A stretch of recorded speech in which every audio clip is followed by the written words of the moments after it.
পূর্ব লন্ডনের একটি রেস্টুরেন্টে অনুষ্ঠিত হয়ে গেল মৌলভীবাজারের রাজনগরের মুন্সিবাজার অ্যাসোসিয়েশন ইউকের মতবিনিময় ও কার্যকরী কমিটির সভা। মুন্সিবাজারের খলাগাঁও সরকারি প্রাথমিক বিদ্যালয়ের সাবেক শিক্ষক রফিকুল ইসলামের লন্ডন আগমনকে ঘিরেই অনুষ্ঠিত হয় এই আয়োজন।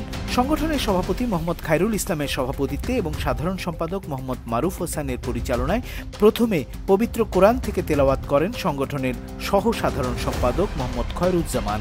সভায় রফিকুল ইসলামের কর্মময় জীবন এবং মুন্সিবাজারের শিক্ষার মান উন্নয়নের বিষয়ে আলোচনা করা হয়। তাতে বলা হয়, প্রতি বছরের মতো এবারও মুন্সিবাজার ইউনিয়নের গরিব ও মেধাবী শিক্ষার্থীদের মাঝে বৃত্তি দেবে সংগঠনটি। সভায় বক্তব্য রাখেন সংগঠনের উপদেষ্টা তারাউল ইসলাম, সাজ্জাদ আলী, ডাক্তার আব্দুল আজিজ, কামাল হোসেন এবং শাহ চেরাগ আলী সহ আরও অনেকে। বক্তারা বিগত বছরগুলোতে বিলেত এবং বাংলাদেশে মুন্সিবাজার অ্যাসোসিয়েশন ইউকের বিভিন্ন কাজের প্রশংসাও করেন। মাহবুব শারক, পলিটিকা নিউজ, লন্ডন।